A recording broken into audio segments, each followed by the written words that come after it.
Hi guys, ನಾನಿವತ್ತು black mirror series ನಲ್ಲಿ ಬರುವ ಬ್ಲ್ಯಾಕ್ ಮ್ಯೂಸಿಯಂ ಅನ್ನೋ ಎಪಿಸೋಡ್ ನ ಎಕ್ಸ್ಪ್ಲೇನ್ ಮಾಡ್ತಾ ಇದ್ದೀನಿ. ಕಾರ್ಗೆ ಚಾರ್ಜ್ ಮಾಡೋದಕ್ಕೆ ಬಂದಿದ್ದ ಹುಡುಗಿ ಪಕ್ಕದಲ್ಲಿದ್ದ ಒಂದು ಮ್ಯೂಸಿಯಂಗೆ ಹೋಗ್ತಾಳೆ. ಅಲ್ಲಿಗೆ ಹೋದ್ಮೇಲೆ ಏನೆಲ್ಲ ನಡೆಯುತ್ತೆ ಅನ್ನೋದೇ ಪೂರ್ತಿ ಕತೆ. ಆ ಮ್ಯೂಸಿಯಂ ನಲ್ಲಿ ತುಂಬಾ ಡಿವೈಸಸ್ ಇದೆ. ಆ ಡಿವೈಸ್ ಗಳ ಹಿಂದೆ ಒಂದು ಸ್ಯಾಡ್ ಸ್ಟೋರಿ ಕೂಡ ಇದೆ. ಈ ಬ್ಲ್ಯಾಕ್ ಮ್ಯೂಸಿಯಂ ನ ಓನರ್ ಈ ಹುಡುಗಿಗೆ ಬೇರೊಬ್ರು ಫೀಲಿಂಗ್ಸ್ ನ ಫೀಲ್ ಮಾಡೋ ಡಿವೈಸ್, ಆಕ್ಸಿಡೆಂಟ್ ಆಗಿ ಕೋಮನ್ ಅಲ್ಲಿರೋ ಒಬ್ರು ಪರ್ಸನ್ ನ ಬೇರೊಬ್ರು ಮೆಮೊರಿಗೆ ಕಳಿಸೋ ಒಂದು ಡಿವೈಸ್, ಸತ್ತ ನಂತರನು ಪನಿಷ್ಮೆಂಟ್ ನ ಫೀಲ್ ಮಾಡೋದಕ್ಕೆ ಅಂತ ಒಂದು ಡಿವೈಸ್. ಹೀಗೆ ಅಲ್ಲಿರೋ ಪ್ರತಿಯೊಂದು ಡಿವೈಸ್ ಗಳ ಹಿಂದೆ ಇರೋ ಸ್ಟೋರಿನ ಈ ವ್ಯಕ್ತಿ ಇವಳ ಹತ್ರ ಶೇರ್ ಮಾಡ್ಕೋತಾರೆ. ಈ ಬ್ಯಾಕ್ ಸ್ಟೋರೀಸ್ ಬಗ್ಗೆ ಇವರು ಮಾತಾಡ್ತಾ ಇರುವಾಗ ಈ ಮ್ಯೂಸಿಯಂ ನಲ್ಲಿ ಒಂದು ವಿಷಯ ನಡೆಯುತ್ತೆ. ಅದೇ ನಾವು ಎಕ್ಸ್ಪೆಕ್ಟ್ ಮಾಡದೇ ಇರೋ ದೊಡ್ಡ ಟ್ವಿಸ್ಟ್. ಆ ಟ್ವಿಸ್ಟ್ ಏನು, ಆ ಡಿವೈಸ್ ಗಳ ಹಿಂದೆ ಇರೋ ಮೈಂಡ್ ಬ್ಲೋಯಿಂಗ್ ಸ್ಟೋರಿ ಆದ್ರೂ ಏನು ಅನ್ನೋದನ್ನ ಬನ್ನಿ ನೋಡೋಣ. ನಿಶ್ ಅನ್ನುವ ಹುಡುಗಿ ಬ್ರಿಟನ್ ಇಂದ ಬಂದು ಇಲ್ಲಿ ಸುತ್ತಾಡ್ತಾ ಇದ್ದಾಳೆ. ಒಂದು ಕಾರ್ನ ರೆಂಟ್ ತಗೊಂಡು ಹೋಗ್ತಾ ಇರುವಾಗ, ಹೇ ನಿಮ್ಗೆ ಈ ಸಾಂಗ್ ಇಷ್ಟನಾ, ಸರಿ ನಾನು ಅದೇ ಸಾಂಗ್ ನ ಪ್ಲೇ ಮಾಡ್ತೀನಿ ಅಂತ ಸಾಂಗ್ ಕೇಳ್ತಾ ಹೋಗ್ತಿರುವಾಗ ನಿಶ್ ಒಂದು ವಿಷಯನ ನೋಟ್ ಮಾಡ್ತಾಳೆ. ಅದೇನಂದ್ರೆ ಕಾರ್ನಲ್ಲಿ ಬ್ಯಾಟ್ರಿ ಕಡಿಮೆ ಇದೆ. ಪಕ್ಕದಲ್ಲಿರೋ ಸ್ಟೇಷನ್ಗೆ ಹೋಗ್ತಾಳೆ, ಆದ್ರೆ ಸ್ಟೇಷನ್ ಕ್ಲೋಸ್ ಆಗಿದೆ. ಬೇರೆ ದಾರಿ ಇಲ್ದೆ ಅವಳ ಹತ್ರ ಇದ್ದ ಸೋಲಾರ್ ಪ್ಯಾನೆಲ್ ನ ತೆಗೆದು ಚಾರ್ಜ್ ಮಾಡೋಕೆ ಶುರು ಮಾಡ್ತಾಳೆ. ಫುಲ್ ಚಾರ್ಜ್ ಆಗ್ಬೇಕಂದ್ರೆ 3 hours ಬೇಕು. ಅಲ್ಲಿ ತನಕ ಏನ್ ಮಾಡೋದು? ಆಗ್ಲೇ ಪಕ್ಕದಲ್ಲಿ ಒಂದು ಬಿಲ್ಡಿಂಗ್ ಇರೋದನ್ನ ನೋಡ್ತಾಳೆ. ಅದ್ರ ಹೆಸರೇ ಬ್ಲ್ಯಾಕ್ ಮ್ಯೂಸಿಯಂ. ಸೊ 3 ಗಂಟೆ ಟೈಮ್ ಇರೋದ್ರಿಂದ ಸುತ್ತಾಡ್ ನೋಡೋಣ ಅಂತ ಮ್ಯೂಸಿಯಂ ಹತ್ರ ಹೋಗ್ತಾಳೆ. ಆದ್ರೆ ಅದು ಕ್ಲೋಸ್ ಆಗಿದೆ. ಯಾಕಂದ್ರೆ ಅದು ಓಪನ್ ಆಗೋದು 11 ಗಂಟೆಗೆ. ಇವಳು ಸ್ವಲ್ಪ ಬೇಗನೆ ಬಂದಿರ್ತಾಳೆ. ಹಾಗೇನೆ ಹಿಂದೆ ಬಂದಾಗ ಅಲ್ಲೊಂದು AC ಇದೆ. ಅಂಡ್ ಇದ್ರ ಓನರ್ ರೋಲೋ ಅಂತ ಬರ್ದಿದೆ. ಈಗ ಮತ್ತೆ ಡೋರ್ ತಟ್ತಾಳೆ, ಬಟ್ ಡೋರ್ ಲಾಕ್ ಆಗಿದೆ. 11 ಗಂಟೆಗೆನೆ ಓಪನ್ ಮಾಡ್ತಾರೆ ಅನ್ಸುತ್ತೆ. ಸರಿ ಬೇರೆಲ್ಲಾದ್ರೂ ಹೋಗೋಣ ಅಂತ ನಿಶಲ್ಲಿಂದ ಹೊರಡುವಾಗ ಡೋರ್ ಓಪನ್ ಆಗುತ್ತೆ. ಒಳಗಿಂದ ಈ ಬ್ಲ್ಯಾಕ್ ಮ್ಯೂಸಿಯಂ ನ ಓನರ್ ರೋಲೋ ಬರ್ತಾರೆ. ಹಾಯ್, ನೀವು ಬೇಗ ಬಂದ್ಬಿಟ್ರಿ ಅನ್ಸುತ್ತೆ. ಮ್ಯೂಸಿಯಂ ಓಪನ್ ಆಗೋದು 11 ಗಂಟೆಗೆ. ಗೊತ್ತಾಯ್ತು, ನನ್ ಕಾರ್ ಬ್ಯಾಟ್ರಿ ಲೋ ಆಗಿದೆ, ಸೊ ಬೋರ್ ಆಗುತ್ತೆ ಅಂತ ಬಂದೆ ಅಷ್ಟೇ. ಓಕೆ ನೋ ಪ್ರಾಬ್ಲಮ್, ನೀವು ಒಳಗಡೆ ಬರ್ಬೋದು. ನಿಶ್ ತಂದಿದ್ದ ಎಲ್ಲಾ ಥಿಂಗ್ಸ್ ಗಳನ್ನ ಚೆಕ್ ಮಾಡಿ ರೋಲೋ ಅವಳನ್ನ ಒಳಗಡೆ ಕರ್ಕೊಂಡು ಹೋಗ್ತಾರೆ. ನಿಮ್ ಹೆಸರೇನು, ಯಾಕೆ ಇಲ್ಲಿಗೆ ಬಂದಿದ್ದೀರಾ? ನನ್ನ ಹೆಸರು ನಿಶ್, ಬ್ರಿಟನ್ ಇಂದ ಬಂದಿದ್ದೀನಿ. ನಮ್ ತಂದೆ ಇದೇ ಊರಲ್ಲೇ ಇದ್ದಾರೆ. ಅವ್ರಿಗೆ ಇವತ್ತು ಬರ್ಡೇ, ಸೊ ನಾನು ಅವ್ರಿಗೆ ಸರ್ಪ್ರೈಸ್ ಕೊಡ್ಬೇಕು ಅಂತ ನಮ್ಮ ಅಮ್ಮ ಹೇಳಿದ್ರು, ಅದಕ್ಕೇನೆ ಬಂದಿದ್ದೀನಿ. ಹೀಗೆ ಮಾತಾಡ್ತಾ ಮೇನ್ ಹಾಲ್ಗೆ ಬರ್ತಾರೆ. ಅಲ್ಲಿ ತುಂಬಾ ಡಿವೈಸಸ್ ಇದೆ. ಇಲ್ಲಿರೋ ಡಿವೈಸ್ ಗಳೆಲ್ಲ ತುಂಬಾ ಡಿಫ್ರೆಂಟ್ ಆಗಿದೆ. ಇದ್ರ ಬಗ್ಗೆ ಹೇಳ್ತೀರಾ ಅಂತ ನಿಶ್ ಕೇಳ್ದಾಗ, ನಿಶ್ ಸರಿಯಾಗಿ ಕೇಳಿಸ್ಕೊ, ಇಲ್ಲಿರೋ ಡಿವೈಸ್ ಗಳನ್ನ ಬೇರೆಲ್ಲೂ ನಿನ್ನಿಂದ ನೋಡೋಕ್ ಆಗಲ್ಲ. ಅವುಗಳ ಹಿಂದೆ ಒಂದು ಸ್ಯಾಡ್ ಸ್ಟೋರಿ ಕೂಡ ಇದೆ. ಇಲ್ಲೊಂದು ಹೊಡೆದೋಗಿರೋ ನೋಟ್ ಪ್ಯಾಡ್ ಇದೆಯಲ್ಲ, ಇದ್ರ ಹಿಂದೆ ಒಂದು ತಾಯಿಯ ಸ್ಯಾಡ್ ಸ್ಟೋರಿ ಇದೆ. ಅದೇ ತರ ಲಾಲಿಪಾಪ್ ಸಮೇತ ಒಂದು ಡಿವೈಸ್ ಇದೆ ನೋಡು, ಅದ್ರ ಹಿಂದೆ ಒಬ್ರು ದೊಡ್ಡ ಗೇಮ್ ಡಿಸೈನರ್, ಅವ್ರ ಹೆಸರು ಡ್ಯಾಲಿ, ಅವ್ರ ಸ್ಯಾಡ್ ಸ್ಟೋರಿ ಕೂಡ ಇದೆ. ಸೊ ಹೀಗೆ ಇಲ್ಲಿರೋ ಒಂದೊಂದು ಡಿವೈಸ್ ಗಳ ಹಿಂದೆನು ಬೇರೆ ಬೇರೆ ಸ್ಟೋರೀಸ್ ಇದೆ. ವಾವ್, ಏನ್ ಡಿವೈಸ್ ಇದು? ಇದೇನು ಮೈಂಡ್ ರೀಡರ್? ಇದು ಮೈಂಡ್ ರೀಡರ್ ಅಲ್ಲ. ಈ ಡಿವೈಸ್ ನ ನಾನೇ ಕ್ರಿಯೇಟ್ ಮಾಡಿದೆ. ಈ ಡಿವೈಸ್ ನ ಯೂಸ್ ಮಾಡ್ಕೊಂಡು ಬೇರೊಬ್ರು ಫೀಲಿಂಗ್ಸ್ ನ ನಾವು ಫೀಲ್ ಮಾಡಬಹುದು. ಇದ್ರ ಹಿಂದೆ ಕೂಡ ಒಂದು ಸ್ಟೋರಿ ಇದೆ, ಹೇಳ್ತೀನಿ ಕೇಳಿಸ್ಕೊ. ಒಂದು ಹಾಸ್ಪಿಟಲ್ ನ ಟಾಪ್ ನಲ್ಲಿ ನಾನು ರಿಸರ್ಚ್ ಮಾಡ್ತಿದ್ದೆ. ಹಾಸ್ಪಿಟಲ್ಗೆ ತುಂಬಾ ಎಮರ್ಜೆನ್ಸಿ ಕೇಸ್ಗಳೇ ಬರ್ತಾ ಇತ್ತು. ಈ ಹಾಸ್ಪಿಟಲ್ ನಲ್ಲಿ ಸೀನಿಯರ್ ಡಾಕ್ಟರ್ ಯಾರಂದ್ರೆ ಅದು ಡಾಕ್ಟರ್ ಪೀಟರ್. ಆಲ್ಮೋಸ್ಟ್ ಎಲ್ಲಾ ಎಮರ್ಜೆನ್ಸಿ ಕೇಸ್ಗಳನ್ನ ಇವರೇ ಹ್ಯಾಂಡಲ್ ಮಾಡ್ತಾರೆ. ತುಂಬಾ ಎಮರ್ಜೆನ್ಸಿ ಕೇಸ್ಗಳೇ ಬರೋದ್ರಿಂದ ಅವ್ರ ಸಮಸ್ಯೆಗೆ ಪರಿಹಾರ ಕಂಡು ಹಿಡಿಯೋ ಅಷ್ಟರಲ್ಲಿ ಪೇಷಂಟ್ ಗಳು ತೀರ್ ಹೋಗ್ತಾರೆ. ಇದ್ರಿಂದ ಡಾಕ್ಟರ್ ಪೀಟರ್ ತುಂಬಾನೇ ಬೇಜಾರ್ ಮಾಡ್ಕೊಂಡಿದ್ರು. ಆಗ್ಲೇ ನಾನು ಅವ್ರನ್ನ ಮೀಟ್ ಆದೆ. ಹೆಲೋ ಡಾಕ್ಟರ್, ನಾನು ನಿಮ್ಗೆ ಹೆಲ್ಪ್ ಮಾಡೋದಕ್ ಬಂದಿದ್ದೀನಿ. ಹೆಲ್ಪಾ? ಏನದು? ನನ್ಗೆ ಅರ್ಥ ಆಗಿಲ್ಲ. ನನ್ ಜೊತೆ ಬನ್ನಿ, ಎಕ್ಸ್ಪ್ಲೇನ್ ಮಾಡ್ತೀನಿ. ಪೀಟರ್, ಸರಿಯಾಗಿ ನೋಡಿ, ಇಲ್ಲಿ 2 ಇಲಿಗಳಿದೆ. ಒಂದಿಲಿ ತಲೆನಲ್ಲಿ ರಿಸೀವರ್ ಇದೆ, ಇನ್ನೊಂದ್ರ ತಲೆಯಲ್ಲಿ ನಾವು ಟ್ರಾನ್ಸ್ಮಿಟರ್ ನ ಫಿಕ್ಸ್ ಮಾಡೋಣ. ಈಗ ಟ್ರಾನ್ಸ್ಮಿಟರ್ ಫಿಕ್ಸ್ ಆಗಿರೋ ಇಲಿನ ನಾವ್ ಏನೇ ಮಾಡಿದ್ರು ಅದ್ರ ಫೀಲಿಂಗ್ಸ್ ರಿಸೀವರ್ ನ ಹಾಕೊಂಡಿರೋ ಇನ್ನೊಂದು ಇಲಿಗೆ ಫೀಲ್ ಆಗುತ್ತೆ. ಇನ್ನು ಅರ್ಥ ಆಗೋ ತರ ಹೇಳ್ಬೇಕಂದ್ರೆ, ರಿಸೀವರ್ ಹಾಕೊಂಡಿರೋ ಇಲಿಯಿಂದ ಪಕ್ಕದಲ್ಲಿ ಇನ್ನೊಂದು ಇಲಿ ಇದೆಯಲ್ಲ, ಅದ್ರ ಫೀಲಿಂಗ್ಸ್ ನ ಫೀಲ್ ಮಾಡಬಹುದು. ಈ ಟೆಸ್ಟ್ ಕಂಪ್ಲೀಟ್ಲಿ ಪಾಸ್ ಆಗಿದೆ. ನಾನು ಮನುಷ್ಯರಿಗೆ ತಕ್ಕಂತೆ ಟ್ರಾನ್ಸ್ಮಿಟರ್ ಹಾಗೇನೆ ರಿಸೀವರ್ ನ ಕ್ರಿಯೇಟ್ ಮಾಡಿದ್ದೀನಿ. ಸರಿ, ಅದರಿಂದ ಏನ್ ಯೂಸ್? ಡಾಕ್ಟರ್ ಪೀಟರ್, ಯೋಚನೆ ಮಾಡಿ ನೋಡಿ. ಈ ರಿಸೀವರ್ ನ ನಿಮ್ ಬಾಡಿ ಒಳಗಡೆ ಫಿಕ್ಸ್ ಮಾಡಿ ಟ್ರಾನ್ಸ್ಮಿಟರ್ ನ ಪೇಷಂಟ್ ಗೆ ಫಿಕ್ಸ್ ಮಾಡಿದ್ರೆ ಅವ್ರ ಫೀಲಿಂಗ್ಸ್ ನ ನೀವು ಫೀಲ್ ಮಾಡಬಹುದು. ಇದರಿಂದ ಪೇಷಂಟ್ ಗಳಿಗೆ ಇರೋ ಪ್ರಾಬ್ಲಮ್ ನ ಈಸಿಯಾಗಿ ಅರ್ಥ ಮಾಡ್ಕೊಂಡು ಟ್ರೀಟ್ಮೆಂಟ್ ಕೊಡಬಹುದು. ಹೀಗೆ ನನ್ನ ಐಡಿಯಾನ ಡಾಕ್ಟರ್ ಪೀಟರ್ ಗೆ ಹೇಳಿದ ತಕ್ಷಣ ಅವ್ರಿಗೆ ಇಷ್ಟ ಆಗೋಯ್ತು. ತಕ್ಷಣ ಆಪರೇಷನ್ ಗೆ ಸಿದ್ಧತೆ ಮಾಡ್ಕೊಂಡು ಆ ರಿಸೀವರ್ ನ ಅವ್ರ ಬಾಡಿನಲ್ಲಿ ಫಿಕ್ಸ್ ಮಾಡಿದ್ವಿ. ಆಪರೇಷನ್ ಕಂಪ್ಲೀಟ್ ಆಗಿ ಡಾಕ್ಟರ್ ತಲೆನಲ್ಲಿ ಅದು ಫಿಕ್ಸ್ ಆಗಿತ್ತು. ಇದು ವರ್ಕ್ ಆಗುತ್ತಾ ಅಂತ ಚೆಕ್ ಮಾಡೋಕೆ ಒಬ್ರು ಲೇಡಿ ತಲೆಗೆ ಟ್ರಾನ್ಸ್ಮಿಟರ್ ನ ಫಿಕ್ಸ್ ಮಾಡಿ ಆ ಲೇಡಿ ಕೈಗೆ ಪೆನ್ಸಿಲ್ ಇಂದ ಚುಚ್ಚಿದಾಗ ಆ ಲೇಡಿಗೆ ನೋವು ಆಗುತ್ತೆ. ಅದೇ ನೋವು ಆ ಲೇಡಿ ಹಾಕೊಂಡಿರೋ ಟ್ರಾನ್ಸ್ಮಿಟರ್ ಮೂಲಕ ಡಾಕ್ಟರ್ ಪೀಟರ್ ನ ರಿಸೀವರ್ ನಲ್ಲಿ ರಿಸೀವ್ ಆಗಿ ಡಾಕ್ಟರ್ ಪೀಟರ್ ಕೂಡ ಅದೇ ಪೇನ್ ನ ಫೀಲ್ ಮಾಡ್ತಾರೆ. ಕರೆಕ್ಟ್ ಆಗಿ ನಾನು ಎಲ್ಲಿ ಪೆನ್ಸಿಲ್ ನ ಚುಚ್ಚಿದ್ನೋ ಅದೇ ಪ್ಲೇಸ್ ನ ತೋರಿಸಿದ್ರು. ಸೊ ಡಿವೈಸ್ ಪರ್ಫೆಕ್ಟ್ ಆಗಿ ವರ್ಕ್ ಆಗ್ತಿದೆ. ನೆಕ್ಸ್ಟ್ ಡೇ ಇಂದಾನೆ ಡಾಕ್ಟರ್ ಪೀಟರ್ ಆ ರಿಸೀವರ್ ನ ಎಮರ್ಜೆನ್ಸಿ ವಾರ್ಡ್ ಗೆ ಬರೋ ಪೇಷಂಟ್ ಗಳ ಬಾಡಿಗೆ ಹಾಕಿ ಪೇಷಂಟ್ ಗಳ ಫೀಲಿಂಗ್ಸ್ ನ ಇವರು ಕೂಡ ಅರ್ಥ ಮಾಡ್ಕೊಂಡು ಆ ಸಮಸ್ಯೆಗೆ ತಕ್ಕಂತೆ ಟ್ರೀಟ್ಮೆಂಟ್ ಕೊಡ್ತಾರೆ. ಇದ್ರಿಂದ ಅವರು ತುಂಬಾ ಪೇಷಂಟ್ ಗಳ ಜೀವನ ಉಳಿಸಿದ್ರು. ಇದ್ರಿಂದ ಒಳ್ಳೆ ಹೆಸರು ಕೂಡ ಬಂತು. ಆದ್ರೆ ಪ್ರತಿಯೊಂದು ಡಿವೈಸ್ಗೂ ನೆಗೆಟಿವ್ ಅನ್ನೋದು ಇದ್ದೇ ಇರುತ್ತೆ. ಒಂದಿನ ಪೇಷಂಟ್ ಒಬ್ರು ಸೀರಿಯಸ್ ಕಂಡೀಷನ್ ನಲ್ಲಿ ಹಾಸ್ಪಿಟಲ್ ಗೆ ಬಂದ್ರು. ಡಾಕ್ಟರ್ ಪೀಟರ್ ಟ್ರಾನ್ಸ್ಮಿಟರ್ ನ ಪೇಷಂಟ್ ತಲೆಗೆ ಹಾಕಿ ಏನ್ ಪ್ರಾಬ್ಲಮ್ ಅಂತ ಚೆಕ್ ಮಾಡ್ತಾರೆ. ಆ ಪೇಷಂಟ್ ತುಂಬಾ ನೋವು ತಿಂತಾ ಇದ್ದಾರೆ. ಅದನ್ನ ಡಾಕ್ಟರ್ ಕೂಡ ಫೀಲ್ ಮಾಡ್ತಾರೆ. ಡಾಕ್ಟರ್ ಬೇಗ ಟ್ರೀಟ್ಮೆಂಟ್ ಶುರು ಮಾಡಿ, ಏನಾಯ್ತು ನಿಮ್ಗೆ ಅಂತ ಅಲ್ಲಿದ್ದ ಜನ ಕೇಳ್ತಾರೆ. ಆಕ್ಚುಲಿ ಆ ನೋವನ್ನ ಫೀಲ್ ಮಾಡ್ತಾ ಇರೋದು ಡಾಕ್ಟರ್ಗೆ ತುಂಬಾ ಖುಷಿ ಆಗುತ್ತೆ.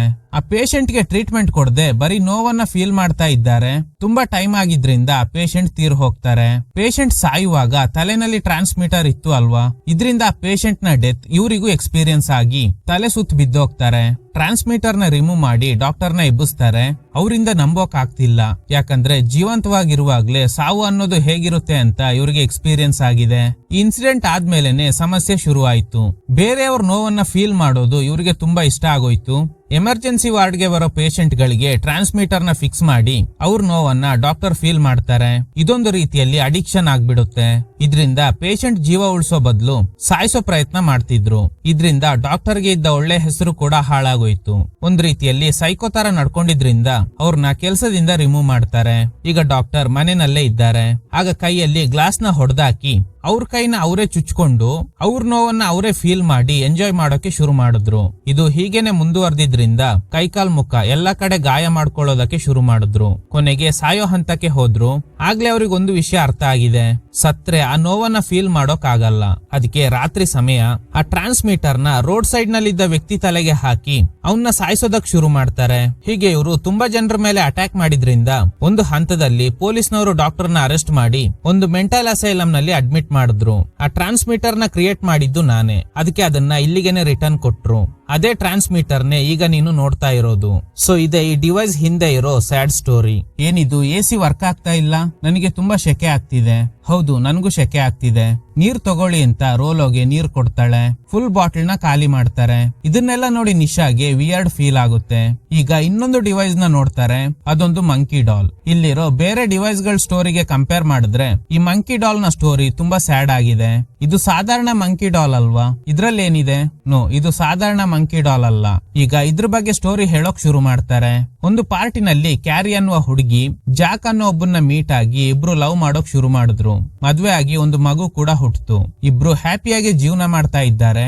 ನಿಮ್ಮಿಬ್ಬರನ್ನ ಫೋಟೋ ತೆಗಿತೀನಿ ಅಂತ ಕ್ಯಾರಿ ಜಾಕ್ ಹಾಗೇನೆ ಮಗುನ್ ಫೋಟೋ ತೆಗೆಯುವಾಗ ಒಂದು ವ್ಯಾನ್ ಸ್ಪೀಡ್ ಆಗಿ ಬಂದು ಡಿಕ್ಕಿ ಹೊಡೆದಿದ್ರಿಂದ ಕ್ಯಾರಿ ಅನ್ಕಾನ್ಶಿಯಸ್ ಆಗಿ ಬಿದ್ದೋಗ್ತಾಳೆ. ಹಾಗೇನೆ ಕೋಮಾಗೂ ಹೋಗ್ಬಿಡ್ತಾಳೆ.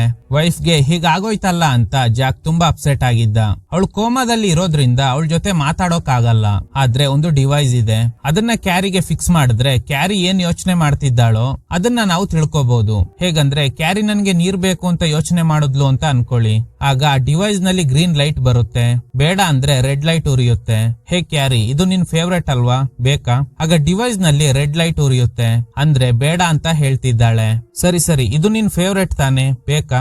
ಈಗ ಗ್ರೀನ್ ಲೈಟ್ ಉರಿಯುತ್ತೆ. ಅಂದ್ರೆ ಬೇಕು ಅಂತ ಅರ್ಥ. ಕ್ಯಾರಿ, ನಮ್ಮ ಮಗ ಸ್ಕೂಲ್ ನಲ್ಲಿ ರೈಮ್ಸ್ ಹಾಡಿದ್ದಾನೆ, ಅದನ್ನ ನಾನು ರೆಕಾರ್ಡ್ ಮಾಡಿದ್ದೀನಿ, ಕೇಳಿಸ್ಕೊತೀಯಾ? ಗ್ರೀನ್ ಲೈಟ್ ಉರಿಯುತ್ತೆ. ಸೊ ಜಾಕ್ ಅದನ್ನ ಪ್ಲೇ ಮಾಡ್ತಾನೆ. ಕ್ಯಾರಿ ಕೋಮನಲ್ಲಿ ಇದ್ಕೊಂಡೆ ಕೇಳಿಸ್ಕೊತಾ ಇದ್ದಾಳೆ. ಹೀಗಿರುವಾಗ ರೋಲೋ ಜಾಕ್ ನ ಮೀಟ್ ಆಗ್ತಾರೆ. ಜಾಕ್, ನನಗೆ ನಿನ್ ಸಮಸ್ಯೆ ಅರ್ಥ ಆಗ್ತಿದೆ.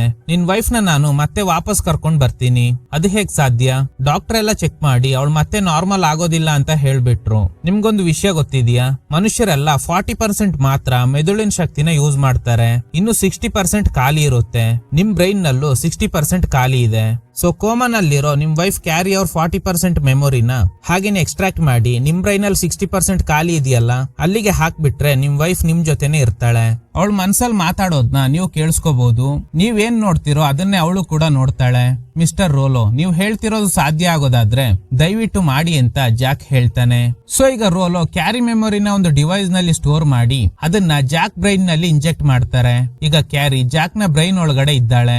ಒಂದು ದೊಡ್ಡ ರೂಮ್, ಅವಳ ಮುಂದೆ ಒಂದು ದೊಡ್ಡ ಡಿಸ್ಪ್ಲೇ. ಕ್ಯಾರಿ ಒಂದು ಚೇರ್ ನಲ್ಲಿ ಕೂತ್ಕೊಂಡಿದ್ದಾಳೆ. ಜಾಕ್ ಏನೆಲ್ಲ ನೋಡ್ತಾನೋ ಅದೆಲ್ಲ ಈ ಡಿಸ್ಪ್ಲೇ ನಲ್ಲಿ ಕಾಣಿಸುತ್ತೆ. ಈಗ ರೋಲೋ, ಕ್ಯಾರಿ ನಾನ್ ಮಾತಾಡ್ತಿರೋದು ಕೇಳಿಸ್ತಾ ಇದೆಯಾ? ಈಗ ನನ್ ಕೈಯಲ್ಲಿ ಏನಿದೆ? ಕ್ಯಾರಿ ಆ ದೊಡ್ಡ ಡಿಸ್ಪ್ಲೇ ನೋಡ್ತಾಳೆ. ರೋಲೋ ಕೈಯಲ್ಲಿ ಆಪಲ್ ಇದೆ. ನಿಮ್ ಕೈಯಲ್ಲಿ ಆಪಲ್ ಇದೆ ಅಂತ ಹೇಳ್ತಾಳೆ. ಕ್ಯಾರಿ ಮಾತಾಡ್ತಿರೋದು ಜಾಕ್ ನ ಕಿವಿಯಲ್ಲಿ ಕೇಳ್ತಾ ಇದೆ. ಸರ್, ಕ್ಯಾರಿ ಮಾತಾಡ್ತಿರೋದು ನನ್ಗೆ ಕೇಳ್ತಾ ಇದೆ. ಹೌದು ಜಾಕ್, ಕ್ಯಾರಿ ಈಗ ನಿನ್ನ ಒಳಗಡೆನೆ ಇದ್ದಾಳೆ. ಸರಿ ಜಾಕ್, ಈ ಆಪಲ್ ನ ಹಿಡ್ಕೋ. ಸೊ ಈಗ ಅವನ್ ಬ್ರೈನ್ ಒಳಗಡೆ ಇರೋ ಕ್ಯಾರಿ ಕೂಡ ಆ ಆಪಲ್ ನ ಹಿಡ್ದಂಗೆ ಫೀಲ್ ಮಾಡ್ತಾಳೆ. ರೋಲೋ ಆಪಲ್ ನ ತಿನ್ನೋಕೆ ಹೇಳ್ತಾರೆ. ಅವನ್ ಬ್ರೈನ್ ಒಳಗಡೆ ಇರೋ ಕ್ಯಾರಿಗೆ ಕೂಡ ಆಪಲ್ ತಿಂದಂಗೆ ಫೀಲ್ ಆಗುತ್ತೆ. ಸೊ ಎಲ್ಲಾ ಟೆಸ್ಟ್ ಕಂಪ್ಲೀಟ್ ಆಗಿದೆ, ಇನ್ಮೇಲೆ ನೀವು ಸಂತೋಷವಾಗಿರ್ಬೋದು ಅಂತ ರೋಲೋ ಹೇಳ್ತಾರೆ. ಆಗ ಜಾಕ್ ಹಾಗೂ ಕ್ಯಾರಿಗೆ ಹುಟ್ಟಿದ್ದ ಮಗ ಬರ್ತಾನೆ. ಅವನ್ನ ನೋಡಿ ಕ್ಯಾರಿಗೆ ತುಂಬಾ ಖುಷಿ ಆಗುತ್ತೆ. ಜಾಕ್, ನಮ್ ಮಗ ತುಂಬಾ ಬೆಳೆದ್ಬಿಟ್ಟ, ದಯವಿಟ್ಟು ಅವನ್ನ ಹಗ್ ಮಾಡು. ಜಾಕ್ ಹಂಗೆ ಮಾಡ್ತಾನೆ. ಕ್ಯಾರಿಗೂ ಆ ಫೀಲ್ ಸಿಗುತ್ತೆ. ಇನ್ಮೇಲೆ ಹ್ಯಾಪಿಯಾಗಿ ಇರ್ಬೋದು ಅಂತ ಜಾಕ್ ಅನ್ಕೋತಾನೆ. ಆದ್ರೆ ಸಮಸ್ಯೆ ಇಲ್ಲಿಂದಾನೇ ಶುರುವಾಗುತ್ತೆ. ಕ್ಯಾರಿ ಮಾತಾಡೋದು ಜಾಕ್ಗೆ ಕೇಳಿಸುತ್ತೆ. ಜಾಕ್ ಏನನ್ನ ನೋಡ್ತಾನೋ ಅದನ್ನೆಲ್ಲ ಕ್ಯಾರಿ ಕೂಡ ನೋಡ್ತಾಳೆ. ಜಾಕ್ ಒಂದು ಕಾಮಿಕ್ ನ ಓದ್ತಾ ಇದ್ದಾನೆ. ಎಷ್ಟೊತ್ತು ಅದನ್ನೇ ನೋಡೋದು, ನಾನು ಆಲ್ರೆಡಿ ಅದನ್ನ ಓದ್ಬಿಟ್ಟೆ, ಬೇಗ ನೆಕ್ಸ್ಟ್ ಪೇಜ್ ಓಪನ್ ಮಾಡು ಅಂತ ಕ್ಯಾರಿ ಹೇಳ್ತಾಳೆ. ನೆಕ್ಸ್ಟ್ ಜಾಕ್ ರೆಸ್ಟ್ ರೂಮ್ ಗೆ ಹೋಗಿ ಕೈ ತೊಳಿದೆ ಬರ್ತಾನೆ. ಹೇ ಜಾಕ್, ಹ್ಯಾಂಡ್ ವಾಶ್ ಮಾಡ್ಬೇಕು. ಅವನು ಕ್ರೈಮ್ ಗೆ ಸಂಬಂಧಪಟ್ಟ ನ್ಯೂಸ್ ನೋಡ್ತಾ ಇದ್ದಾನೆ. ಜಾಕ್ ಪಕ್ಕದಲ್ಲಿ ಮಗ ಇದ್ದಾನೆ. ಈ ತರದ್ ನ್ಯೂಸ್ ಎಲ್ಲ ನೋಡ್ಬೇಡ ಅಂತ ಹೇಳ್ತಾಳೆ. ಈ ಸಮಯದಲ್ಲಿ ಹುಡುಗ ಥಿಂಗ್ಸ್ ಗಳನ್ನ ಕೆಳಗಡೆ ಬೀಳಿಸ್ತಾನೆ. ಜಾಕ್ ಸರಿಯಾಗಿ ಬೈತಾನೆ. ಅಷ್ಟು ಗೊತ್ತಾಗಲ್ವಾ ನಿನಗೆ ಅಂತ. ಹೇ ಜಾಕ್, ಅವನಿನ್ನು ಚಿಕ್ಕ ಹುಡುಗ, ಗೊತ್ತಿಲ್ದೆ ಬೀಳಿಸ್ಬಿಟ್ಟ, ಯಾಕೆ ಅವನಿಗೆ ಬೈತಾ ಇದ್ಯಾ? ಹೀಗೆ ಜಾಕ್ ಏನೇ ಮಾಡಿದ್ರುನು ಅವನ್ ತಲೆ ಒಳಗಡೆ ಇರೋ ಕ್ಯಾರಿ ಅವನ್ನ ರೂಲ್ ಮಾಡ್ತಾ ಇದ್ದಾಳೆ. ಇದರಿಂದ ಜಾಕ್ಗೆ ಪ್ರೈವೇಸಿನೇ ಇಲ್ಲ. ಇವನಿಗೆ ತುಂಬಾ ಇರಿಟೇಟ್ ಆಗುತ್ತೆ. ಫ್ರಿಡ್ಜ್ ಓಪನ್ ಮಾಡಿ, ನಿನಗೆ ಈ ಫುಡ್ ಅಂದ್ರೆ ಇಷ್ಟ ಇಲ್ಲ ಅಲ್ವಾ, ಈಗ ನಾನು ಇದನ್ನೇ ತಿಂತೀನಿ, ಆಗ ನಿನ್ಗೂ ಫೀಲ್ ಆಗುತ್ತೆ. ಇವನ್ ಅದನ್ನ ತಿಂದಾಗ ಒಳಗಡೆ ಇರೋ ಕ್ಯಾರಿ, ಓ ಮೈ ಗಾಡ್, ನನಗೆ ಇಷ್ಟ ಆಗದೆ ಇರೋ ಫುಡ್ ತಿಂದು ಜೀವ ಹಿಂಡ್ಬೇಡ, ನಿಲ್ಸು. ಹೀಗೆ ಇಬ್ಬರ ನಡುವೆ ಜಗಳ ನಡೀತಾ ಇದೆ. ಜಾಕ್ ಹೊರಗಡೆ ಹೋಗುವಾಗ ಲಿಫ್ಟ್ ಅಲ್ಲಿದ್ದ ಹುಡುಗಿನ ನೋಡ್ತಾನೆ. ಜಾಕ್, ಏನ್ ಮಾಡ್ತಾ ಇದ್ಯಾ? ನೀನ್ ನೋಡ್ತಿರೋದು ನನ್ಗೂ ಕಾಣಿಸ್ತಾ ಇದೆ, ಬೇರೆ ಕಡೆ ತಿರುಗು. ಹೀಗೆ ಕ್ಯಾರಿ ಇವನ್ ಬ್ರೈನ್ ಒಳಗಡೆ ಇರೋದು ಜಾಕ್ಗೆ ಇಷ್ಟನೇ ಇಲ್ಲ. ರೋಲೋ ಹತ್ರ ಇದ್ರ ಬಗ್ಗೆ ಡಿಸ್ಕಸ್ ಮಾಡ್ತಾರೆ. ಸರ್, ಇವಳು ನನ್ ತಲೆ ಒಳಗಡೆ ಇರೋದು ನನಗೆ ಟಾರ್ಚರ್ ಆಗ್ತಿದೆ. ಜಾಕ್, ನನಗೆ ನಿನ್ ಸಿಚುವೇಶನ್ ಅರ್ಥ ಆಗುತ್ತೆ. ನಿಮ್ಗೆ ಒಂದು ಆಪ್ಷನ್ ಇದೆ, ನೀವು ಯಾವಾಗ ಬೇಕಾದ್ರೂ ಕ್ಯಾರಿನ ಪಾಸ್ ಮಾಡಬಹುದು. ನಿಮ್ಗೆ ಬೇಕಾದಾಗ ಆನ್ ಮಾಡ್ಕೊಳ್ಳಿ ಅಂತ ಒಂದು ಆಪ್ ನ ಇನ್ಸ್ಟಾಲ್ ಮಾಡಿ ಕೊಡ್ತಾರೆ. ಅವನಿಗೆ ಯಾವಾಗೆಲ್ಲ ಕ್ಯಾರಿ ಬೇಡ ಅಂತ ಅನ್ಸುತ್ತೋ ಆಗ ಕ್ಯಾರಿನ ಪಾಸ್ ಮಾಡ್ತಾನೆ, ಬೇಕಾದಾಗ ಆನ್ ಮಾಡ್ತಾನೆ. ಜಾಕ್, ಯಾಕೆ ನನ್ನ ಪಾಸ್ ಮಾಡ್ತಾ ಇದ್ಯಾ? ಏನ್ ಮಾಡೋದು, ನನ್ಗೂ ಪ್ರೈವೇಸಿ ಬೇಕು ಅಲ್ವಾ? ಸರಿ, ನನ್ನ ಎಷ್ಟೊತ್ತು ಪಾಸ್ ಮಾಡಿದ್ದೆ? 1-2 ತಿಂಗಳಿಂದ. ಏನು 2 ತಿಂಗಳಿಂದ ನನ್ನ ಪಾಸ್ ಮಾಡಿದ್ಯಾ? ನಾನು ನನ್ ಮಗನ್ನ ನೋಡ್ಬೇಕು. ಜಾಕ್ ಮಗನ್ನ ತೋರಿಸಿ ಹಗ್ ಮಾಡ್ತಾರೆ. ಅದನ್ನ ಕ್ಯಾರಿ ಕೂಡ ಫೀಲ್ ಮಾಡ್ತಾಳೆ. ಮತ್ತೆ ಜಾಕ್ ಕ್ಯಾರಿನ ಪಾಸ್ ಮಾಡ್ತಾನೆ. ಅದು ಕೂಡ ವೀಕೆಂಡ್ ಅಲ್ಲಿ ಮಗನ್ ಜೊತೆ ಖುಷಿಯಾಗಿರುವಾಗ ಮಾತ್ರ ಕ್ಯಾರಿನ ಆನ್ ಮಾಡ್ತಾನೆ. ಕ್ಯಾರಿ ಮಗನ್ ಜೊತೆ ಆಟ ಆಡ್ತಿರೋ ಹಾಗೆಲ್ಲ ಫೀಲ್ ಮಾಡ್ಕೋತಾಳೆ. ಜಾಕ್ ಕ್ಯಾರಿನ ಆಫ್ ಮಾಡಿರ್ತಾನೆ ಅಲ್ವಾ, ಆ ಗ್ಯಾಪ್ ಅಲ್ಲಿ ಒಂದು ಹೊಸ ಗರ್ಲ್ ಫ್ರೆಂಡ್ ನ ಹುಡ್ಕೊಂಡಿರ್ತಾನೆ. ಇಬ್ರು ಸೇರಿ ಅವ್ರ ಮಗನ್ನ ಚೆನ್ನಾಗಿ ನೋಡ್ಕೋತಾ ಇದ್ದಾರೆ. ಈ ವಿಷಯ ಒಳಗಡೆ ಇರೋ ಕ್ಯಾರಿಗೂ ಗೊತ್ತಾಗುತ್ತೆ. ಅವಳು ತುಂಬಾ ಟೆನ್ಷನ್ ಆಗ್ತಾಳೆ. ಹೇಗೇನ್ ರೋಲೋನ ಮೀಟ್ ಆಗಿ ಏನ್ ಮಾಡೋದು ಅಂತ ಕೇಳ್ತಾರೆ. ಒಂದೇ ಒಂದು ಆಪ್ಷನ್ ಇದೆ, ಜಾಕ್ ಬ್ರೈನ್ ಇಂದ ಕಂಪ್ಲೀಟ್ಲಿ ಕ್ಯಾರಿನ ಡಿಲೀಟ್ ಮಾಡಬೇಕು. ಆತರ ಮಾಡಿದ್ರೆ ಮತ್ತೆ ಕ್ಯಾರಿನ ವಾಪಸ್ ಕರ್ಕೊಂಡ್ ಬರೋದಕ್ಕಾಗಲ್ಲ.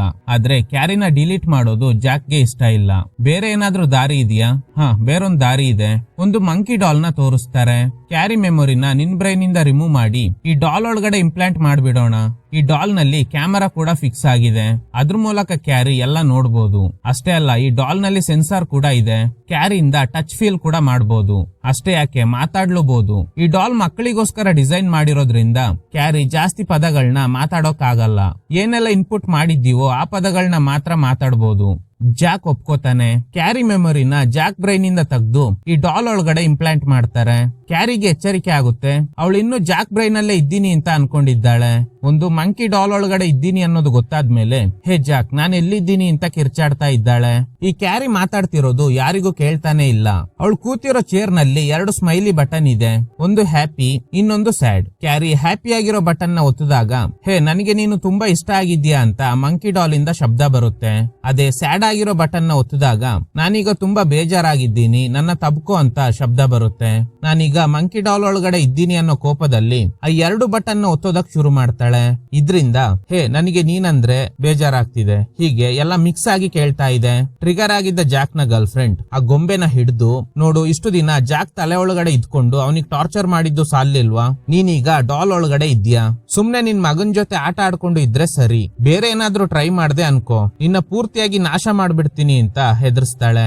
ಬೇರೆ ದಾರಿ ಇಲ್ದೆ ಕ್ಯಾರಿ ನನ್ ಮಗನ್ ಜೊತೆ ಆದ್ರೂ ಆಟ ಆಡ್ತಾ ಇರ್ಬೋದಲ್ಲ ಅನ್ಕೊಂಡು ಸೈಲೆಂಟ್ ಆಗ್ಬಿಡ್ತಾಳೆ.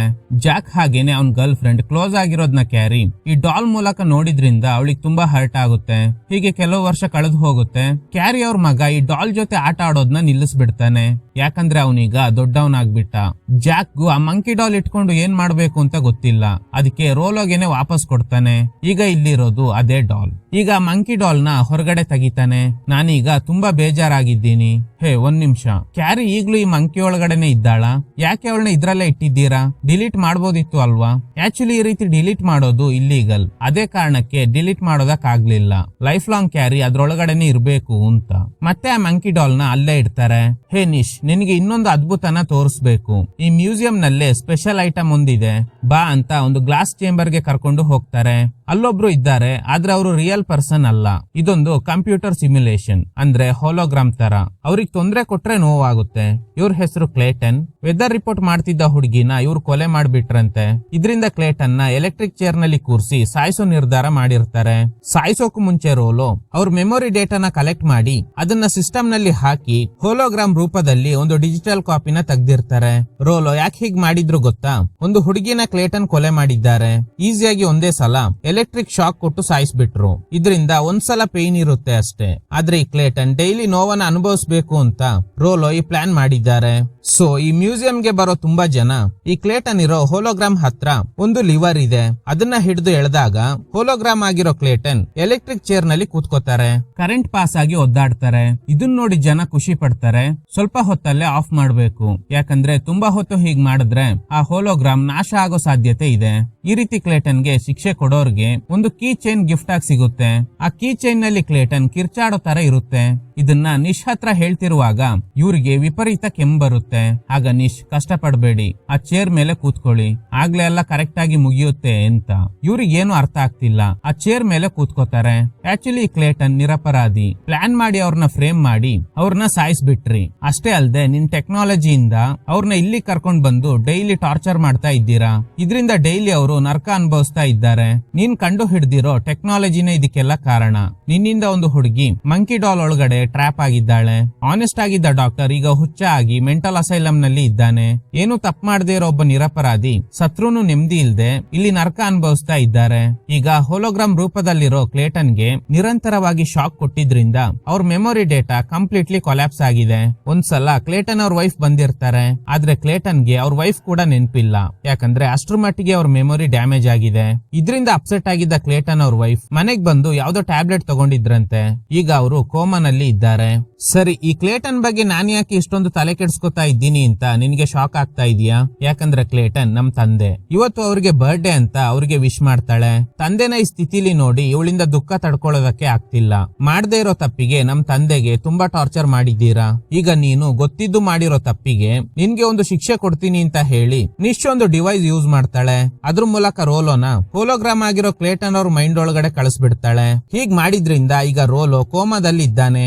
ಯಾಕಂದ್ರೆ ಅವ್ರ ಮೆಮೊರಿ ಫುಲ್ ಈಗ ಕ್ಲೇಟನ್ ಮೆಮೊರಿ ಒಳಗಡೆ ಸೇರಿ ಮರ್ಜ್ ಆಗಿದೆ. ಹೋಲೋಗ್ರಾಮ್ ಆಗಿರೋ ಕ್ಲೇಟನ್ ಮೈಂಡ್ ಒಳಗಡೆ ಈಗ ರೋಲೋ ಇದ್ದಾನೆ. ಕ್ಲೇಟನ್ಗೆ ಏನೆಲ್ಲ ಫೀಲ್ ಆಗುತ್ತೋ ಅದು ಇವರಿಗೂ ಫೀಲ್ ಆಗುತ್ತೆ. ನನ್ನ ಹೊರಗಡೆ ಬಿಡು ಅಂತ ರೋಲೋ ಕಿರ್ಚಾಡ್ತಾ ಇದ್ದಾನೆ. ಆದ್ರೆ ನಿಶ್ ಕೇಳೋದಿಲ್ಲ. ನಮ್ ತಂದೆ ತರನೇ ನೀನು ತುಂಬಾ ಜನರಿಗೆ ನಿನ್ ಟೆಕ್ನಾಲಜಿ ಮೂಲಕ ನರಕ ತೋರಿಸಿದ್ಯಾ, ಈಗ ನೀನ್ ಕೂಡ ಅದನ್ನ ಅನುಭವಿಸ್ಬೇಕು ಅಂತ ನಿಶ್ ಆ ಲಿವರ್ ನ ಎಳಿತಾಳೆ. ಕ್ಲೇಟನ್ಗೆ ಶಾಕ್ ಹೊಡಿಯುತ್ತೆ. ಅದನ್ನ ರೋಲೋ ಕೂಡ ಫೀಲ್ ಮಾಡ್ತಾರೆ. ಅವನಿಂದ ಪೇನ್ ತಡೆಯೋದಕ್ಕೆ ಆಗ್ತಿಲ್ಲ. ತುಂಬಾ ಓವರ್ ವೋಲ್ಟೇಜ್ ಸೆಟ್ ಮಾಡಿದ್ರಿಂದ ಹೋಲೋಗ್ರಾಮ್ ಆಗಿದ್ದ ಕ್ಲೇಟನ್ ನಾಶ ಆಗ್ಬಿಡ್ತಾರೆ. ಇದರಿಂದ ಕ್ಲೇಟನ್ ಮೈಂಡ್ ಒಳಗಡೆ ಇದ್ದ ರೋಲೋ ಕೂಡ ಸತ್ತೋಗ್ತಾರೆ. ಆಕ್ಚುಲಿ ಆ ಮಂಕಿ ಡಾಲ್ ನ ಅಲ್ಲೇ ಇಟ್ಟಿರ್ತಾಳೆ. ರೋಲೋ ಕಷ್ಟ ಪಡ್ತಿರೋದ್ನ ಈ ಡಾಲ್ ಒಳಗಡೆ ಇರೋ ಕ್ಯಾರಿ ನೋಡಿ ಖುಷಿ ಪಡ್ತಾಳೆ. ರೋಲೋ ಶಾಕ್ ಇಂದ ನರಕ ಅನುಭವಿಸ್ತಾ ಇರೋ ತರ ಒಂದು ಕೀ ಚೈನ್ ಸಿಗುತ್ತೆ. ಆಮೇಲೆ ನಿಶ್ ಆ ಮಂಕಿ ಡಾಲ್ ನ ತಗೊಂಡು ಹೊರಗಡೆ ಬರ್ತಾಳೆ. ಇಡೀ ಮ್ಯೂಸಿಯಂಗೆನೆ ಬೆಂಕಿ ಹಚ್ಚಿಬಿಡ್ತಾಳೆ. ಅಷ್ಟರಲ್ಲಿ ಅವಳ ಕಾರ್ ಚಾರ್ಜ್ ಆಗಿದೆ. ಸೊ ಅಲ್ಲಿಂದ ಹೊರಡ್ತಾಳೆ. ಈಗ ನಿಶ್ ಹೇಳ್ತಾಳೆ, ಏನಮ್ಮ ಓಕೆನಾ? ಸೂಪರ್ ನೀನು ಅಂತ ನಿಶ್ ಬ್ರೈನ್ ಒಳಗಡೆ ಇರೋ ಅವ್ರ ತಾಯಿ ಹೇಳ್ತಾರೆ. ಇಲ್ಲಿ ಇನ್ನೊಂದು ಟ್ವಿಸ್ಟ್ ಏನಂದ್ರೆ ಆಕ್ಚುಲಿ ನಿಶ್ ಅವ್ರ ಅಮ್ಮ ಕೋಮಾಗೆ ಹೋಗಿದ್ರು ಅಲ್ವಾ, ಅವ್ರನ್ನ ನಿಶ್ ರೋಲೋ ಯೂಸ್ ಮಾಡಿದ್ದ ಸೇಮ್ ಟೆಕ್ನಾಲಜಿನ ಯೂಸ್ ಮಾಡ್ಕೊಂಡು ಹೇಗೆ ಜಾಕ್ ಕ್ಯಾರಿ ಮೆಮೊರಿನ ಅವ್ನ್ ಬ್ರೈನ್ ಒಳಗಡೆ ಇಂಪ್ಲಾಂಟ್ ಮಾಡ್ಕೊಂಡಿರ್ತಾನೋ ಅದೇ ತರ ನಿಶ್ ಅವ್ರ ತಾಯಿ ಮೆಮೊರಿನ ಇವಳ ಬ್ರೈನ್ ಒಳಗಡೆ ಇಂಪ್ಲಾಂಟ್ ಮಾಡ್ಕೊಂಡಿದ್ದಾಳೆ. ಅಮ್ಮ ಮಗಳು ಪ್ಲಾನ್ ಮಾಡಿ ರೋಲೋನ ಸಾಯಿಸಿ ಸೇಡ್ ತೀರ್ಸ್ಕೊಬಿಟ್ರು. ಈಗ ಈ ಮಂಕಿ ಡಾಲ್ ಒಳಗಡೆ ಇರೋ ಕ್ಯಾರಿನ ಕೂಡ ಇವಳೇ ನೋಡ್ಕೋತಾಳೆ. ಇದ್ರೊಂದಿಗೆ ಈ ಎಪಿಸೋಡ್ ಎಂಡ್ ಆಗುತ್ತೆ. ಈಗ ನೀವ್ ಹೇಳಿ, ಈ ತರದ ಟೆಕ್ನಾಲಜಿ ಏನಾದ್ರೂ ಬಂದ್ರೆ ನೀವೇನ್ ಮಾಡ್ತೀರಾ? Okay guys, thanks for watching. ಈ ತರದ ಥ್ರಿಲ್ಲಿಂಗ್ ವಿಡಿಯೋಗಳಿಗಾಗಿ ನಮ್ಮ ಸಿನಿಮಾ ಫ್ಯಾಕ್ಟ್ಸ್ ಚಾನೆಲ್ ನ ತಪ್ಪದೆ ಸಬ್ಸ್ಕ್ರೈಬ್ ಮಾಡಿ, ಪಕ್ಕದಲ್ಲಿರೋ ಬೆಲ್ ಐಕಾನ್ ನ ಪ್ರೆಸ್ ಮಾಡಿ ಆಲ್ ನೋಟಿಫಿಕೇಶನ್ ಗಳನ್ನ ಆನ್ ಮಾಡಿ ಇಟ್ಕೊಳ್ಳಿ.